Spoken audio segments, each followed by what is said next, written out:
Hello friends, welcome you all. आज हम vision IAS के 13th एंड 14th फेब वाले डेली करंट अफेयर्स डिस्कस करेंगे। डिस्कस करने से पहले जैसा कि आपको पता है कि प्रीलिम्स के एग्ज़ाम काफ़ी ज़्यादा नज़दीक आ रहे हैं और ऐसे में कहीं ना कहीं अब हमें अपने मन को मजबूत करने की ज़रूरत होगी। जो भी डिस्ट्रैक्शंस है सब डिस्ट्रैक्शंस को दूर करना होगा और एक ही फोकस आपको करना होगा, that is your exam preparation. And अभी का ही समय है जब आपका मन 50 प्रकार की एक प्रकार से ख्याली पुलाव बनाएंगे। एंड आपको इस ख्याली पुलाव में नहीं बजना है, आपको सिर्फ और सिर्फ अपनी जो तैयारी है उसमें लगी रहनी है। फोकस जो है पूरा आपको अपने एग्ज़ाम पर करना है। बाकी सारे इश्यूज को अलग कर दो, बाकी इश्यूज इश्यूज बस आपको डाइवर्ट करने के लिए है। Only focus on the exam, because जब आप फोकस करोगे तो आपकी पूरी एनर्जी उसी डायरेक्शन में ओरिएंट हो जाएगी। एक रियलिटी है, जिस चीज़ पर फोकस करोगे वो आपकी हो जाएगी।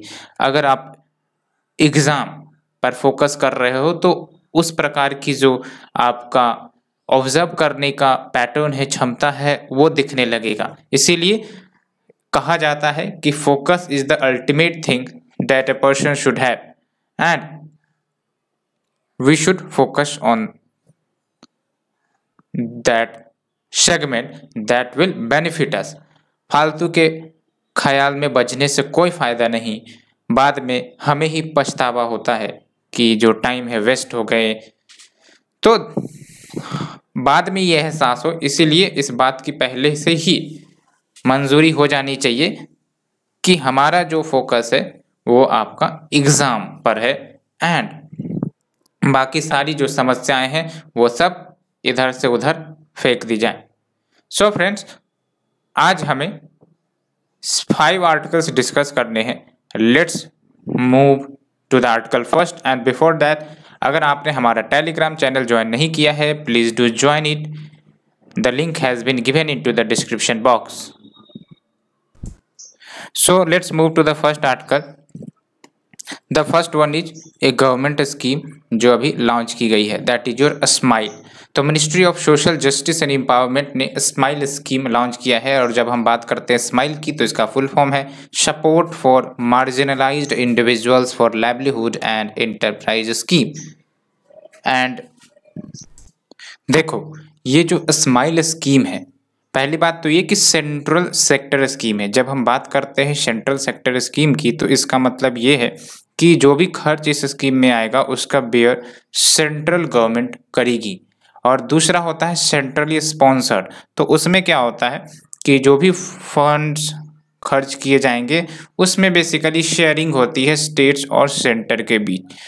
तो ये जो आपका स्माइल स्कीम है, इसका बेसिक ऑब्जेक्टिव बेसिकली जो ट्रांसजेंडर कम्युनिटी है उनके वेलफेयर एंड रिहेबिलिटेशन के लिए कार्य करना है।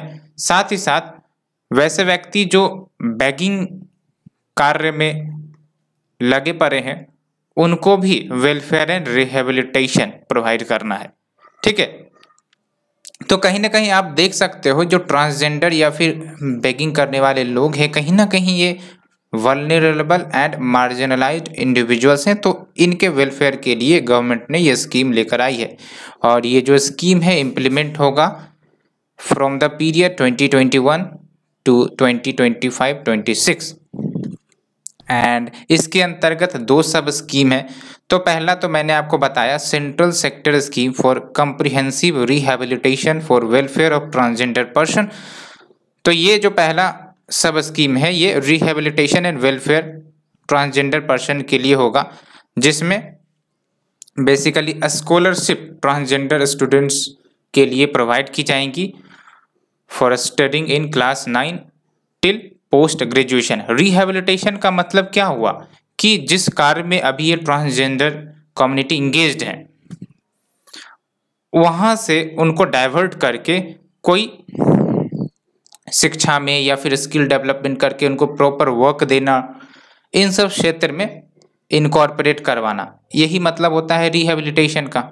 ठीक है, तो इसके लिए एक स्कॉलरशिप स्कीम लाई गई है। दूसरा है आपका स्किल डेवलपमेंट एंड लाइवलीहुड। जो पीएम दक्ष के अंतर्गत प्रोवाइड की जाएंगी। अब जब इन्हें skill development and livelihood support दिया जाएगा तो जनरली इनको प्रॉपर वर्क मिल सकता है और अपने जो डिग्निटी है उसको ये पा सकते हैं।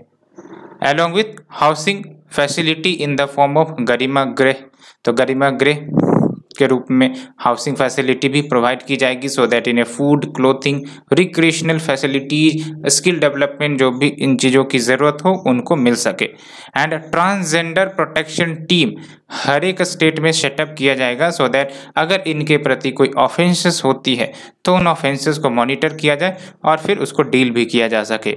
And we have the composite medical health package जो पीएम जय जन आरोग्य योजना के अकॉर्डेंस में होगी, which will support gender reaffirmation surgery via selected hospital. ये जो जेंडर रीअफर्मेशन सर्जरी है बेसिकली ट्रांसजेंडर कम्युनिटी में देखने को मिलते हैं और ये बेसिकली एक प्रकार से सर्जरी होती है सो दैट जो उनकी इनहेरेंट कैरेक्टरिस्टिक्स है, चाहे वो मैस्कुलिन की हो या फेमिनिन की हो, उनके अनुसार उनके जो बॉडी है उनको रूप दिया जाता है। ये आप गूगल में भी सर्च कर सकते हो। And next is your e services, तो e services in the form of national portal and helpline भी इन्हें मुहैया कराएंगी कि अगर कोई समस्या है तो हेल्पलाइन या फिर नेशनल पोर्टल पर अपनी समस्याओं को दर्ज कर सकते हैं या फिर कोई अन्य सुविधा अगर इनके लिए लाई गई हैं तो ई सर्विसेज के माध्यम से इन्हें मिल सके, as well as advertisement. And दूसरा जो कंपोनेंट है मैंने आपको बताया, इस स्माइल के दो कंपोनेंट है, एक तो आपका rehabilitation and welfare for the transgender person और दूसरा आपका rehabilitation and welfare for the person जो बेगिंग के कार्य में लगे हुए हैं। और इस स्कीम के तहत सर्वे किया जाएगा कि बेगर की संख्या कितनी है, बिकॉज जब तक हमें डाटा नहीं मिलेंगे हम कोई प्रॉपर पॉलिसी नहीं ला सकते इनके समस्याओं के समाधान के लिए। तो एक तो सर्वे की जाएगी, आइडेंटिफिकेशन किया जाएगा, एज वेल एज रेस्क्यू किया जा सकेगा अगर कोई चाइल्ड लेट से कि काफ़ी ज़्यादा उनसे बेगिंग करवाई जाती है, इलीगल होता है, आपको ही पता है, तो उनको रेस्क्यू किया जा सके एंड कम्प्रिहेंसिव रीसेटलमेंट किया जा सके। अन्य क्या प्रोविजंस हैं तो आप देख सकते हो, skill development and vocational training भी दी जाएंगी सो दैट वो अपने लाइफ को, लाइवलीहुड को सस्टेन करवा सके और एक डिग्निफाइड लाइफ जी सके अपने सेल्फ एम्प्लॉयमेंट करके। बिकॉज जब हम इन्हें स्किल देंगे तो एक प्रकार से एम्प्लॉयमेंट की अपॉर्चुनिटी ओपन हो जाती है, तो इनको बेगिंग जैसे जो टास्क है नहीं करने पड़ेंगे। एंड दूसरा है आपका पायलट प्रोजेक्ट जो इनिशिएट की गई है कम्प्रिहेंसिव रिहेबिलिटेशन के लिए फॉर दीज, दिल्ली में, बेंगलोर में, चेन्नई में, हैदराबाद, ये सब जो मेट्रोपॉलिटन सिटी हैं यहाँ पर इस प्रकार के रिहेबिलिटेशन इनिशिएटिव लिए गए हैं। सो फ्रेंड्स, हमने ये देखा article number 1। Let's move to the article number 2। Ministry of Corporate Affairs rolls out new CSR mandate for data collation। तो CSR क्या होता है उसे हम डिस्कस करेंगे, लेकिन सबसे पहली बात सिलेबस को देख लेते हैं। तो सिलेबस में आपका Indian economy and issues related to planning, mobilisation of resources, growth and employment. क्या होता है ये CSR? अब जैसे आपको पता है कि कोई बहुत बड़ी बड़ी कंपनियां होती है, वो काफ़ी ज़्यादा प्रॉफिट अर्न करती है, टर्नओवर काफ़ी ज़्यादा होता है, तो हमारे देश में एक प्रोविज़न है CSR, कॉर्पोरेट सोशल रिस्पॉन्सिबिलिटी। इसके तहत बेसिकली ये जो बड़ी बड़ी कंपनियां होती है उनको एक जिम्मेदारी दी जाती है कि आप, और अगर आपकी कंपनी की सर्टेन टर्नओवर एंड प्रॉफिट है तो आपको certain portion of your profit invest करना पड़ेगा सोशल सेक्टर में। सोशल सेक्टर में जैसे आपका स्कूल या फिर आपका हेल्थ सेक्टर, इन सब में आप इन्वेस्ट करो, या फिर अन्य जो कुछ फंड्स होते हैं वहाँ पर भी इन्वेस्ट कर सकते हैं। वो हम बताएंगे कि आपको कहाँ कहाँ CSR अपने जो रिस्पॉन्सिबिलिटी है CSR वाली वो फुलफिल कर सकते हैं। तो ये एक बेसिक ऑब्जेक्टिव मैंने आपको बताया CSR का। तो सबसे पहली बात तो CSR की ही बात कर लेते हैं। तो ये एक प्रकार से बिजनेसेस के द्वारा कमिटमेंट होता है कि वो सोशल एंड इन्वायरमेंटल कंसर्न्स को हैंडल कर सके in their business operation. And इसके तहत आप देख सकते हो यही है आपकी एलिजिबिलिटी क्राइटेरिया जो मैंने आपको बताई कि जो कंपनीज हैं जिसकी नेटवर्थ 500 करोड़ या उससे ज़्यादा की है, या फिर टर्नओवर 1000 करोड़ या उससे ज़्यादा की है, या फिर जिनकी नेट प्रॉफिट 5 करोड़ या उससे ज़्यादा की है, जो कैलकुलेट किए जाते हैं on average of the past 3 years. ठीक है, तो बेस्ड ऑन दैट उनको 2% अपने एवरेज नेट प्रॉफिट का CSR एक्टिविटीज पर खर्च करना होगा। ये मैंडेट है, इसको अच्छे से याद रखना, यहाँ से क्वेश्चन बन सकती है। और गवर्नमेंट कैसे मॉनिटर करती है कि कोई कंपनी अपने CSR कंप्लायंस को मेंटेन कर रही है या नहीं कर रही है, तो कंपनीज के द्वारा डिस्क्लोजर किया जाता है MCA 21 पोर्टल पर। तो अगर MCA 21 portal recently seen in news क्या है, तो यहाँ पर आपका जो कंपनीज है अपने CSR एक्टिविटीज का डिस्क्लोजर करती है। एंड अगर CSR प्रोविजन का नॉन कंप्लायंस किया जाता है कंपनी के द्वारा, यानी कि अगर पालन नहीं किया जाता है, तो उसको सिविल रॉन्ग के रूप में नोटिफाई किया जाएगा। ठीक है, एंड एक और इम्पोर्टेंट बात आपको याद रखनी है कि जो भी CSR एक्सपेंडिचर में खर्च की जाती है कंपनीज के द्वारा, इस पर कोई भी टैक्स एग्जेम्पशन नहीं दिए जाते हैं। अच्छे से याद रखना है, बिकॉज अगर टैक्स एग्जेम्पशन दिए जाने लगे तो फिर फायदा क्या हुआ CSR का। एक तरफ से गवर्नमेंट CSR ले रही है, दूसरी तरफ टैक्स एग्जेम्पशन दे रही है, तो फिर कोई जो बेसिक ऑब्जेक्टिव है CSR की वो फुलफिल नहीं हो पाएगी। एंड अब देख सकते हो जो मैंने आपको बताया कि जो फंड्स बिजनेस के द्वारा कंट्रीब्यूट किया जाएगा टू द CSR, वो कौन कौन से फंड में दी जा सकती है। तो स्वच्छ भारत कोष में दिया जा सकता है, क्लीन गंगा फंड में दिया जा सकता है, PMNRF, PM केयर्स फंड। तो इन सब में अगर CSR के तहत कंपनी के द्वारा फंड दी जा रही है तो वो भी क्वालिफाई होगी as CSR expenditure. Along with social sector में भी इन्वेस्टमेंट किए जा सकते हैं, इन्वायरमेंट के फील्ड में भी इन्वेस्ट किए जा सकते हैं, पैसे दिए जा सकते हैं, वो भी क्वालिफाई होगा CSR एक्सपेंडिचर के लिए। सो फ्रेंड्स, ये हमने CSR के बारे में जाना। अब बात करते हैं ये जो न्यूज है, तो जो कॉर्पोरेट इंडिया है उसको मैंडेट किया गया है कि कम्प्रिहेंसिव रिपोर्ट तैयार करे अपने CSR एक्टिविटीज के ऊपर under the form CSR2। And ये जो स्टेप ली गई है गवर्नमेंट के द्वारा वो इसलिए ली गई है क्योंकि आप देख सकते हो CSR स्पेंडिंग 64% से फॉल हुई हैं। अगर हम बात करें पैंडेमिक ईयर 2020 में as compare to the previous year. और ये जो आपका मैंडेट लाया गया है, इस मैंडेट के बाद उम्मीद की जा रही है कि कम्प्रिहेंसिव पिक्चर मिल सकेगा CSR फंड्स का, कि आखिरकार CSR फंड्स कौन कौन से एक्टिविटीज पर ज़्यादा खर्च की जा रही है और क्या कंपनीज अपने कंप्लायंस को फुलफिल कर भी पा रहे हैं या नहीं कर पा रहे हैं, या फिर कोई लूप होल का फ़ायदा उठा रहे हैं। And it will help MCA यानी कि मिनिस्ट्री ऑफ कॉर्पोरेट अफेयर्स, इनको भी मदद मिलेगा कि जो भी डाटा इस फॉर्म के बाद से निकल कर आएंगे तो डाटा माइनिंग की जा सकती है, एनालिसिस की जा सकती है, सो दैट आने वाले समय में अगर कोई बेटर CSR पॉलिसीज बनानी हो तो बनाई जा सकती है by handling the loopholes. So friends, ये हमने आर्टिकल नंबर 2 डिस्कस किया। Let's move to the article number 3। Undertrials comprise 75% of India's prison population most in a decade। तो ये भी एक चिंता की ही बात है। अंडर ट्रायल्स मतलब क्या, जो अभी कन्विक्ट नहीं हुआ है, जिस पर अभी ट्रायल जारी है, उसको हम कहते हैं अंडर ट्रायल्स।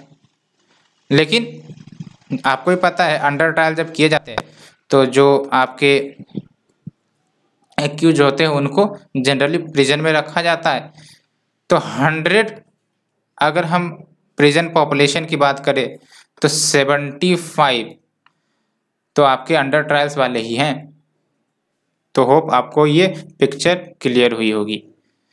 तो चलिए सबसे पहले आर्टिकल के सिलेबस को डिस्कस करते हैं।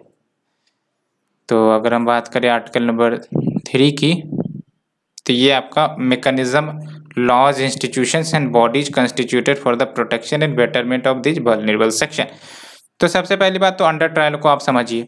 अंडर ट्रायल में याद रखना है आपको कि जो पर्सन होते हैं या प्रिजनर जो होते हैं वो अनकन्विक्टेड होते हैं, अभी उन पर ट्रायल चल रहा होता है और ट्रायल खत्म होने के बाद बेस्ड ऑन द इन्वेस्टिगेशन तब जाके वो कन्विक्ट होगा या नहीं होगा, जो भी एविडेंस मिलेंगे। लेकिन अंडर ट्रायल का मतलब आपको याद रखनी है अनकन्विक्टेड प्रिजनर होता है। तो ये आप बात समझ गए। अब चलते हैं डाटा के प्रति जानकारी लेते हैं। तो देख सकते हो इंडिया जस्टिस रिपोर्ट के अनुसार अगर हम देखें, जो कि आपका NCRB national crime record bureau data के आधार पर तैयार किया जाता है, तो जो नंबर ऑफ अंडर ट्रायल्स हैं 2020 में काफ़ी ज़्यादा बढ़े हैं, लेकिन अगर नंबर ऑफ कन्विक्ट्स की बात करें तो वो घटा है। तो कन्विक्ट्स की संख्या में कमी आई है, लेकिन अंडर ट्रायल्स की संख्या में शार्प इंक्रीमेंट आया है, जिसके कारण आपका जो अंडर ट्रायल्स हैं लगभग 3/4 यानी कि लगभग आपका 75% हो गया है of all which are in the jail. And 2020 में लगभग 2.6 लाख प्रिजनर्स जो अंडर ट्रायल्स में थे, जिनको बेल मिला करती थी, 2.6 लाख की कमी आई है एज कम्पेयर टू द 2019। यानी कि 2019 में लेट्स से कि जो भी अंडर ट्रायल्स चल रहे होते प्रिजनर्स के ऊपर और वो बेल रिक्वेस्ट कर सकते थे, तो 2020 में 2.6 लाख की कमी आई है अंडर ट्रायल्स की जो बेल पर रिलीज होते थे एज कम्पेयर टू 2019। लेकिन क्यों? क्योंकि जुडिशरी का एक्सेस नहीं मिल पा रहा था 2020 के पीरियड में। आप भी याद करो, कोविड-19 का पेंडेमिक था, लॉकडाउन था, तो एक्सेसिबिलिटी टू द जुडिशरी मुश्किल हो रही थी। तो एक कारण तो ये बताया गया है। अब बात करते हैं कि अब इस अंडर ट्रायल के कारण क्या नुकसान देखने को मिलता है। तो नुकसान ये देखने को मिलता है कि आपका ओवर क्राउडिंग हो जाती है। आप देख सकते हो 75% अंडर ट्रायल वाले जेल में रह रहे, तो क्या है, ओवर क्राउडिंग का ही तो एग्जाम्पल है। साथ ही साथ अब ओवर क्राउडिंग होगी तो जो मेडिकल अटेंशन मिलने हैं हर एक प्रिजनर को, उसमें भी डिले होगा। साथ ही साथ अनहाइजीनिक कंडीशंस देखने को मिल सकती है जेल में, माल न्यूट्रिशन की समस्या प्रिजन्स में भी देखने को मिल सकती है। अब आखिरकार कारण क्या है कि ये जो अंडर ट्रायल्स हैं वो बढ़ते ही जा रहे हैं। तो पहली बात तो लो पॉपुलेशन टू जज रेशियो। अब लो पॉपुलेशन टू जज रेशियो कारण क्या होगा, टाइमली आपके जो भी अंडर ट्रायल्स है वो नहीं हो पाएंगे, तो जिसके कारण जो डिले है वो और ज़्यादा बढ़ जाता है। साथ ही साथ इन्वेस्टिगेशन में भी डिले होती है। जो टाइम पीरियड एलोकेट होती है इन्वेस्टिगेशन में, वो टाइम पीरियड से बियॉन्ड कहीं ना कहीं इन्वेस्टिगेशन जाके पूरा होता है। साथ ही साथ पब्लिक प्रोसिक्यूटर्स की कमी एंड अधिकांशतर अंडर ट्रायल्स जो होते हैं पुअर होते हैं, इलिटरेट होते हैं, तो उनको पता नहीं चल पाता कि कैसे या फिर जो मैकेनिज्म है क्या फॉलो किए जाएं, तो ये सब भी होते हैं। तो अन्य स्टेप्स क्या लिए गए हैं टू रिजॉल्व दीज सिचुएशन। तो पहली बात तो फास्ट ट्रैक कोर्ट लाया गया है and E prison project so that prison management में इफिशिएंसी आ सके। And we have the model prison manual 2016 जो कहीं ना कहीं सर्टेन इन्फॉर्मेशन प्रोवाइड करते हैं कि जो भी प्रिजन इनमेट्स हैं उनको क्या लीगल सर्विसेज अवेलेबल है और कैसे वो सर्विसेज को एक्सेस कर सकते हैं। बिकॉज मैंने आपको बताया most under trials being poor illiterate, तो कहीं ना कहीं जानकारी के अभाव के कारण ये एक डिसीजन नहीं ले पाते कि हम कैसे इस समस्याओं से बाहर निकल सके। And we have the fast and secure transmission of electronic records scheme by the Supreme Court on bail order. यानी कि अगर बेल ऑर्डर पास हुई है तो तुरंत वो जो पुलिस स्टेशन है वहाँ पर जा सके ये bail order, so that timely way में रिलीज किया जा सके जो प्रिजनर्स हैं। And we have the free legal services to the under trials by NALSA. NALSA आपको पता है नेशनल लीगल सर्विस अथॉरिटी, जो फ्री लीगल सर्विसेज देती हैं। और आपको पता है हमारे DPSP में भी फ्री लीगल सर्विसेज की बात की गई है। सो फ्रेंड्स, ये हमने आर्टिकल नंबर 3 डिस्कस किया। Let's move to the article number 4, parliamentary standing committee report on police training modernisation and reforms tabled in the parliament. मैंने आपको बताया कि अभी आपका बजट सेशन चल रहा है, तो पार्लियामेंट्री स्टैंडिंग कमेटी भी बैठती है और वो सर्टेन टॉपिक पर अपने रिपोर्ट तैयार करती हैं और वो पार्लियामेंट को सौंपती हैं। तो मैंने 4-5 रिपोर्ट डिस्कस कर चुके हैं अभी तक। आज ये आपका एक और रिपोर्ट आया है पार्लियामेंट्री स्टैंडिंग कमेटी का। अब ये रिपोर्ट काफ़ी ज़्यादा महत्वपूर्ण हो जाती है, बिकॉज ये गवर्नमेंट संस्था के द्वारा पार्लियामेंट्री स्टैंडिंग कमेटी के द्वारा आती हैं, तो कहीं ना कहीं और ज़्यादा इंपॉर्टेंट हो जाती है, क्योंकि यहाँ से क्वेश्चन भी बन सकते हैं और साथ ही साथ मीन्स के जो टॉपिक्स हैं उसके भी आंसर निकल सकते हैं, बिकॉज यहाँ के जो डाटा होंगे वो जेन्यून होंगे। ठीक है, सो फ्रेंड्स, सिलेबस की तरफ चलते हैं। तो देख सकते हो इसमें आपका role of civil services in democracy इसमें आ जाएगा आपका। तो देख सकते हो की हाईलाइट या की इश्यूज देखें तो आप देख सकते हो लगभग 15 साल हो गए हैं मॉडल पुलिस एक्ट 2006 को लाए हुए। और ये जो मॉडल पुलिस एक्ट 2006 है ये पुलिस मॉडर्नाइजेशन की बात करता है, लेकिन इस 15 सालों में सिर्फ और सिर्फ 17 स्टेट ही हैं जिन्होंने या तो इस मॉडल के अनुसार लॉ को इनेक्ट किया है या फिर जो भी उनके पास एग्जिस्टिंग लॉ थी उसको अमेंड किया है as per this model act. जो मॉडल एक्ट होता है ना वो सेंट्रल गवर्नमेंट बेसिकली बना देती है और कहा जाता है स्टेट गवर्नमेंट्स को कि आप भी इसी के अनुसार लॉ को बनाइए, because police is a state subject. तो ऐसा तो नहीं होगा कि सेंटर जो है मैंडेट कर देगी कि ये जो हमने लॉ बनाया है वो लागू करना ही होगा। दैट्स वाई ये एक चैलेंज आता है, इसीलिए केंद्र सरकार मॉडल एक्ट ले आती है अगर कोई स्टेट सब्जेक्ट का मैटर हो तो, और कहा जाता है स्टेट्स को कि आप इस मॉडल एक्ट के अनुसार अपना कानून बना सकते हैं। तो यही बात है। और दूसरा जो की इशू हाईलाइट की गई है वो ये कि साइबर क्राइम्स तेजी से बढ़ते जा रहे हैं because of the digitisation and vulnerable devices. फिर भी several states like Punjab, Rajasthan, Goa, Assam, इनके पास सिंगल साइबर क्राइम सेल नहीं है to deal with such cyber crimes. और हमने डिस्कस भी किया था काफ़ी तेजी से साइबर क्राइम्स बढ़ते जा रहे हैं और इसके कारण कुछ हो या ना हो लेकिन फाइनेंशियल लॉस काफ़ी ज़्यादा होता है। एंड नेक्स्ट इश्यूज जो हाईलाइट की गई हैं कि जो पुलिस स्टेशन है विदाउट टेलीफोन्स और प्रॉपर वायरलेस कनेक्टिविटी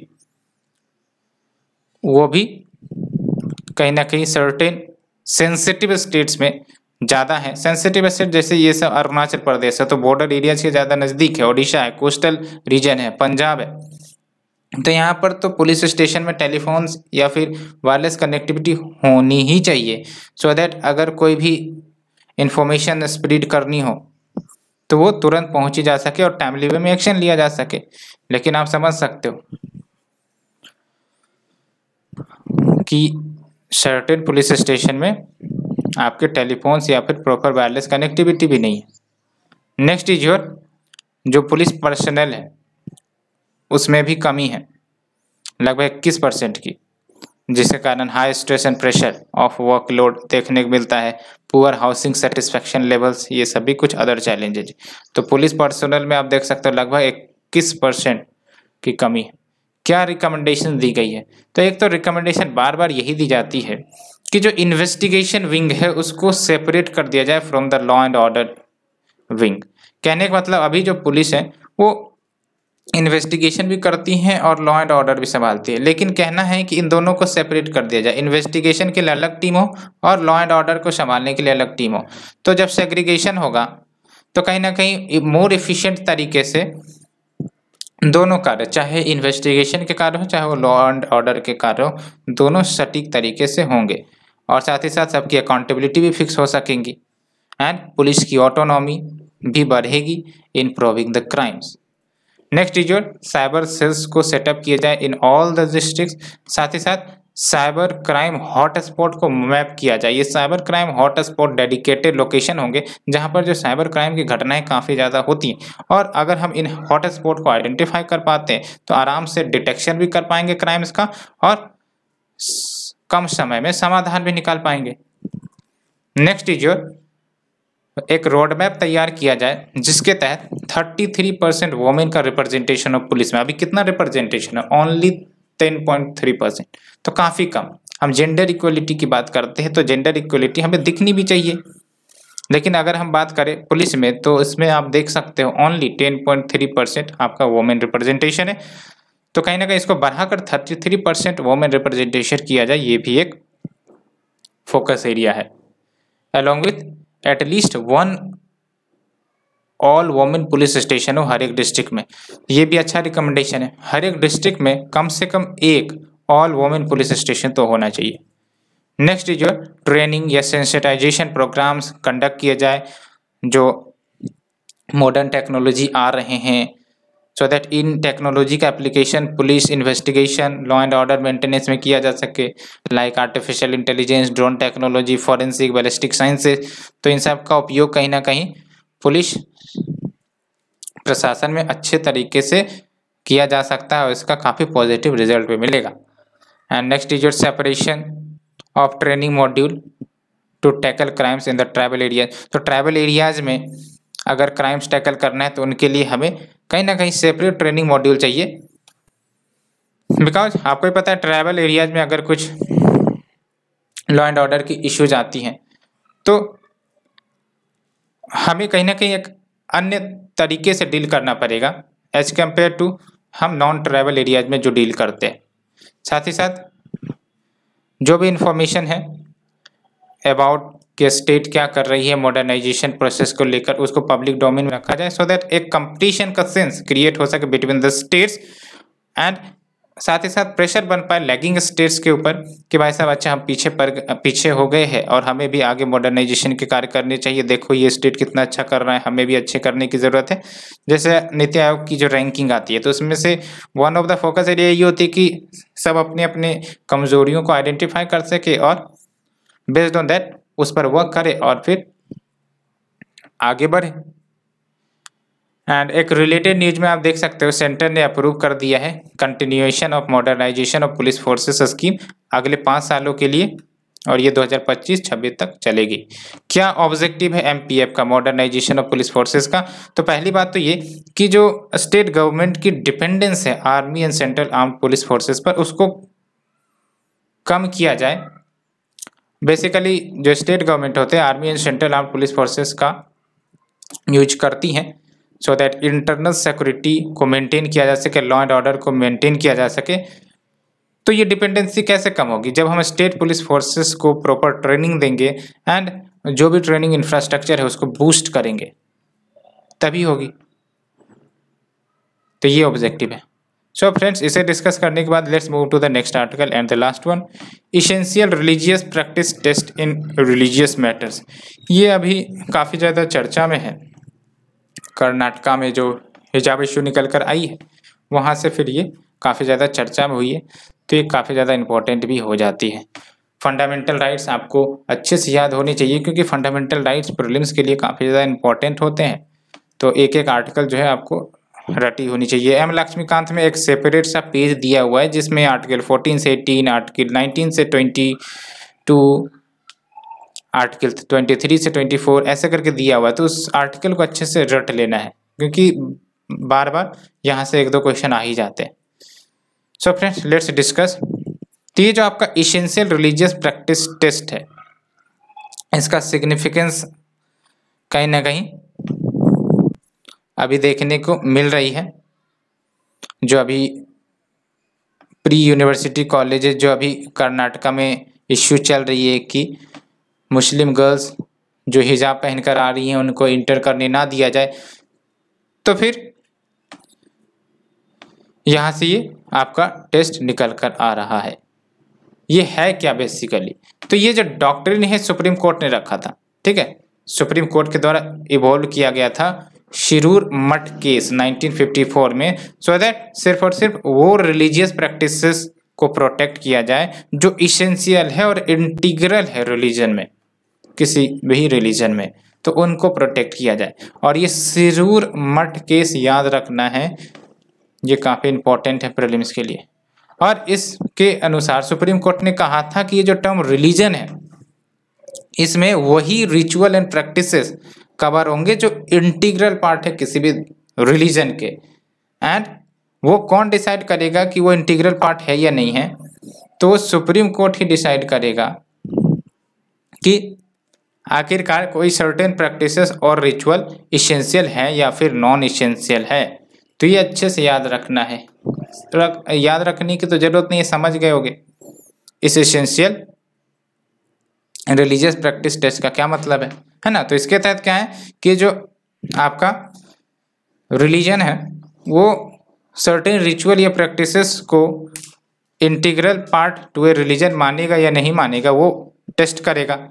और टेस्ट करने की पूरी जो रिस्पॉन्सिबिलिटी है किसके पास है, सुप्रीम कोर्ट के पास है। एंड ये जो आपका अटेम्प्ट है कि सुप्रीम कोर्ट डिफरेंशिएट करेंगे इसेंशियल प्रैक्टिसेस कौन है, नॉन एसेंशियल प्रैक्टिसेस कौन है, वो कहीं ना कहीं वेरियस जजमेंट में रिफ्लेक्ट भी हुई थी सुप्रीम कोर्ट के।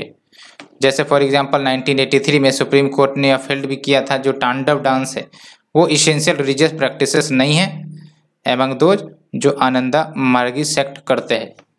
उसी प्रकार से सबरीमाला केस 2018 याद करिए, यहाँ पर सुप्रीम कोर्ट ने रूल किया था कि जो महिलाओं की एंट्री पर रोक लगी हुई है in the age group of 10 to 50, ये भी इसेंशियल पार्ट नहीं है रिलीजन का, दैट्स वाई अब वोमेन एंट्री अलाउड है।